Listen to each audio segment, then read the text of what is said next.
Bienvenidos. Hoy vamos a meternos de lleno en el mundo de la inteligencia artificial, pero desde la perspectiva de un desarrollador. Vamos a intentar separar el grano de la paja, lo que es útil de lo que es puro ruido. Y para empezar, nada mejor que una frase que da que pensar, ¿verdad? Es de Linus Torvalds, nada menos que el creador de Linux. Cuando dice que el 90% es marketing y solo un 10% realidad, nos está poniendo sobre aviso. Nos habla de ese ciclo de hype, de esa burbuja de expectativas que a menudo, promete mucho más de lo que al final se cumple. Y precisamente por eso estamos aquí. Nuestro objetivo es cortar toda esa paja, ese 90%, y centrarnos en el 10% que de verdad nos importa como desarrolladores. Porque, entender la IA ya no es una opción o una moda, es una decisión estratégica. Y para tomar buenas decisiones, lo primero es entender que esto no es magia, es tecnología, con una historia detrás y sobre todo con unos pilares muy concretos. Y cuando digo que tiene una historia, es que la tiene de verdad. Fijaos, el término inteligencia artificial no es de ayer, nació en 1955 en este proyecto de investigación en Dartmouth. El objetivo que se marcaron era increíblemente ambicioso. ¿Pueden las máquinas simular cualquier aspecto de la inteligencia humana?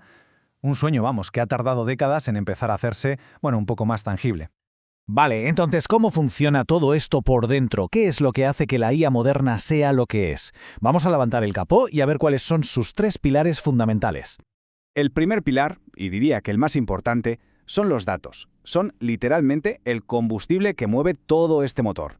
Hablamos de Big Data, claro, pero no es solo una cuestión de cantidad, de volumen. Es también la variedad, la velocidad con la que se generan, todo eso. Y aquí está la clave del cambio de paradigma. Ya no programamos reglas a mano como antes. Ahora, los modelos aprenden por sí mismos, encontrando patrones en cantidades ingentes de información. Luego tenemos el segundo pilar, la potencia de cálculo, el músculo. Pensemos que los algoritmos de IA son en el fondo matemáticas a una escala brutal y además en paralelo. Una CPU normal, de las de toda la vida, no está hecha para eso, se ahoga. Por eso el gran salto vino con las GPUs, que sí pueden con ese trabajo en paralelo. Y ahora vamos un paso más allá, con hardware súper especializado como las TPUs o las NPUs, que están diseñadas para una sola cosa, hacer estos cálculos a toda velocidad. Y llegamos al tercer pilar, el algoritmo. Podríamos decir que es el cerebro de toda la operación.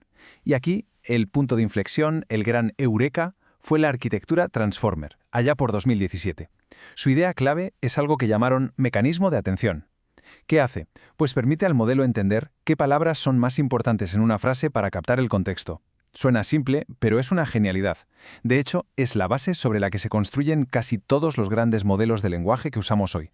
Muy bien, ya hemos visto los cimientos, datos, computación y algoritmos. Ahora vamos a lo práctico, a lo que nos interesa en el día a día. ¿Qué herramientas tenemos en nuestra caja para construir con IA? Lo primero, claro, es el lenguaje de programación. Y aquí tenemos el eterno debate.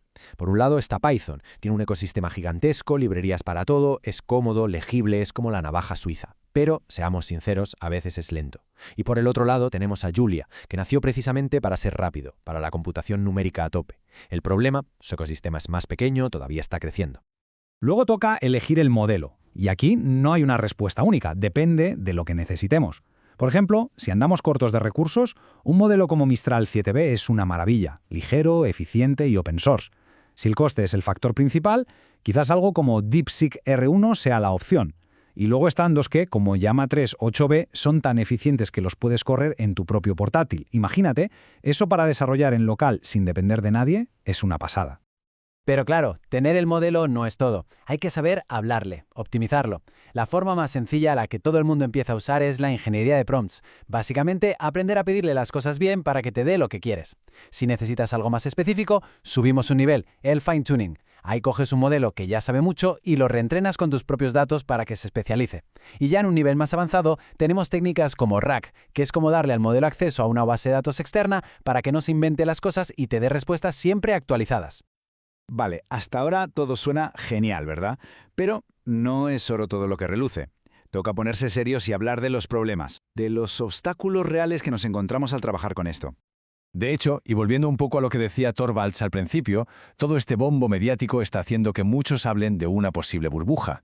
Esto no es nuevo, ya ha pasado antes. Se conocen como los inviernos de la IA, épocas en las que se prometía el oro y el moro, no se cumplía, y de repente el dinero y el interés desaparecían.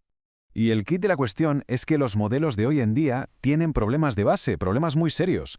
Primero, las famosas alucinaciones. Se inventan cosas con una seguridad pasmosa. Segundo, los sesgos. Si los datos con los que aprenden tienen prejuicios, el modelo los aprende y los amplifica. Tercero, el consumo energético es demencial. Y por si fuera poco, está el problema de la caja negra. Muchas veces no tenemos ni idea de por qué han tomado una decisión, lo que es un problemón para la confianza y la seguridad. Y de todos estos, el tema del sesgo es para tomárselo muy en serio, porque no es una cuestión teórica.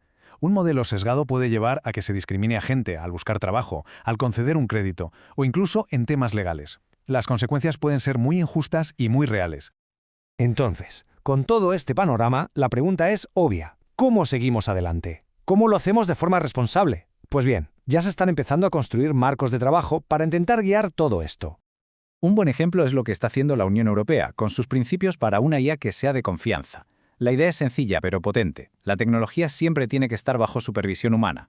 Tiene que ser transparente, que podamos saber por qué hace lo que hace, y por supuesto tiene que respetar la privacidad y ser segura. Se trata al final de que alguien rinda cuentas. Y esto nos lleva a un cambio de mentalidad muy importante. El futuro no parece que vaya a ser una lucha de IA contra humanos. Más bien, se perfila como humanos con IA. La idea del copiloto es perfecta. Una herramienta que nos aumenta las capacidades, que nos ayuda a ser mejores en lo que ya hacemos, sobre todo en tareas que requieren creatividad o pensamiento crítico, en lugar de simplemente reemplazarnos. Así que, al final nos queda una reflexión. La IA nos da un poder inmenso, eso está claro.